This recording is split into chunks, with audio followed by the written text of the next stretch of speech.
नमस्कार विद्यार्थी व पालक. खूप महत्त्वाची न्यूज आलेली आहे, त्या संदर्भात हा व्हिडिओ बनवलेला आहे. मागच्या 4-5 दिवसापासून नीट 2026चा पेपर लीकची न्यूज येत होती, आपल्या सर्वांना माहीत असेल. त्या संदर्भात वेगवेगळ्या स्टेटमध्ये पोलिसांच्या मार्फत चौकशी चालू होती. पोलिसांच्या मार्फत NTA काही माहिती पण पाठवण्यात आली होती आणि त्या अनुषंगाने नॅशनल टेस्टिंग एजन्सीनं नीट 2026चा झालेला पेपर कॅन्सल करण्यात आलेला आहे आणि आता नीट 2026 चा पेपर नवीन कंडक्ट करण्यात येणार आहे. तर सर्वप्रथम तर आपण ज्यावेळेस एखाद्या एक्झामचा पेपर फुटतो, तर तो पेपर फुटल्यामुळं कित्येक तरी विद्यार्थ्यांचं याच्यामध्ये नुकसान होऊ शकतं. ज्या विद्यार्थ्यांनी दिवसरात्र मेहनत करून चांगला स्कोर मिळवलेला आहे, त्या विद्यार्थ्यांचं पण नुकसान आहे. पण जे काही हरामखोर असे पेपर फोडून मार्क मिळवतात आणि त्या मार्कावर स्वतःची पोळी भाजून घेतात आणि कित्येक तरी गरीब विद्यार्थ्यांचं, होतकरू विद्यार्थ्यांचं या गोष्टीमुळं नुकसान होतं. तर आपण असं समजू की या गद्दारांना ही NTA दिलेली खूप मोठी चपराक आहे आणि NTAचं आपण मनातून अभिनंदन केलं पाहिजे.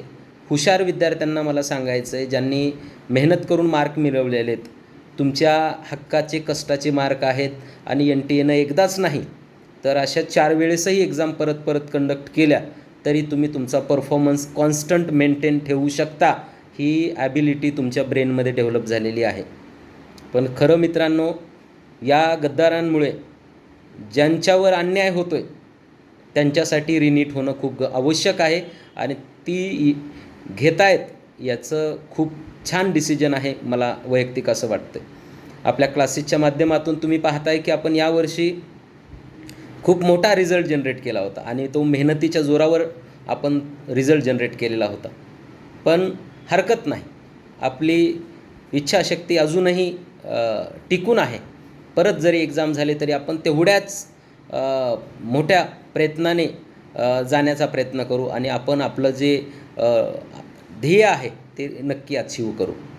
पण सगळ्यात महत्त्वाचं NTA मला अजून एक गोष्ट महत्त्वाची सांगायची आहे की तुम्ही हा डिसिजन घेतला, छान घेतला, पण फक्त रिनीट कंडक्ट करून हा प्रॉब्लेम सॉल्व्ह होणार आहे का, याचा पण विचार होणं खूप गरजेचं आहे. ज्या गद्दारांनी पेपर लीक केला, ज्या गद्दारांनी हा पेपर फोडला, त्यांच्यासाठी हे इन्व्हेस्टिगेशन चालू राहिलं पाहिजे, त्यांना शिक्षा झाली पाहिजे, हे खूप महत्त्वाचं आहे. ज्या विद्यार्थ्यांनी हा पेपर फोडला, ज्या पालकांनी हा पेपर फोडला, त्या पालकांना शिक्षा झाली पाहिजे. ज्या विद्यार्थ्यांनी हा पेपर बघून लिहिला, त्या विद्यार्थ्यांना परत नीटची एक्झाम देता आली नाही पाहिजे, असं काहीतरी तुम्हाला ॲक्शन घ्यावं लागेल. आणि शिक्षा म्हणजे फक्त काही पैशाचा दंड किंवा काही दिवस जेल असं नाही. शिक्षा अशी करावी लागेल की यानंतर कुठल्याही व्यक्तीनं एवढ्या मोठ्या लेवलवर होणाऱ्या एक्झामचा पेपर फोडण्याचं धाडस केलं नाही पाहिजे, असा काहीतरी तुम्हाला निर्णय घ्यावा लागेल आणि तेव्हाच तुमची विश्वासार्हता टिकून राहू शकते, हे लक्षात घ्या. आणि खूप मेहनतीनं, आता मी ट्युशनला येत असताना, क्लासला येत असताना एक रस्त्यावर भाजीपाला विकत मुलगा बसलेला होता. त्याला बोलून आलो मी. मागच्या नीटमध्ये त्याला 530 मार्क आलेले आहेत. तो कदाचित MBBSला लागला असता. किती मेहनत करून, कष्ट करून त्यानं ही मार्क मिळवलेत, हे आमच्या डोळ्यादेखत आम्ही पाहिलं. आता सध्या दुपारचे 2 वाजलेत आणि उन्हामध्ये तो भाजी विकत बसलेला आहे आणि त्या मुलाला आता परत रिनीट देणं म्हणजे किती कठीण काम आहे, हे तुम्ही समजू शकता. शेतकऱ्याची लेकरं शहरामधून आता गावाकडे गेली आहेत. आता परत नीट होणार आहे म्हणजे त्यांना गावाकडून परत शहरामध्ये येणं, कुठंतरी रूम बघणं, कुठंतरी मेस लावणे, कुठंतरी अभ्यासिका लावणे आणि परत तयारी करणं, हे सोपं काम नाही आहे, हे कठीण काम आहे. म्हणून NTA माझी विनंती आहे की तुम्ही रिनीट घेताय त्याबद्दल तर मला आनंद आहे. कारण बऱ्याच लोकांकडे, ज्याप्रमाणे माहिती मिळते, बऱ्याच लोकांकडे हा गेस पेपरच्या नावाखाली ॲक्च्युअल पेपर फिरत होता. जशाच तसे केमिस्ट्री, फिजिक्स बायोलॉजी जशाच तसे क्वेश्चन त्या पेपरमध्ये होते. आणि जर एवढ्या मोठ्या प्रमाणामध्ये पेपर फुटला असेल तर रिनीट कंडक्ट करणे हा एकमेव ऑप्शन आहे आणि तुम्ही घेतायत हे खूप छान आहे.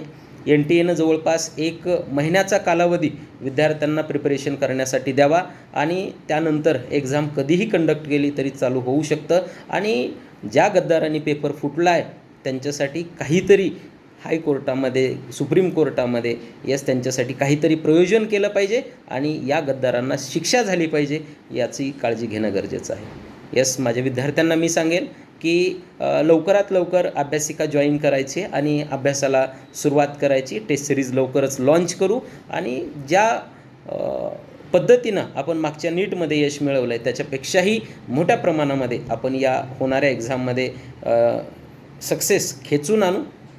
या आत्मविश्वासानं आपण मिळून काम करू आणि आपण तुमचं जे ध्येय आहे ते पूर्ण करण्यासाठी नक्की प्रयत्न करू. थँक्यू.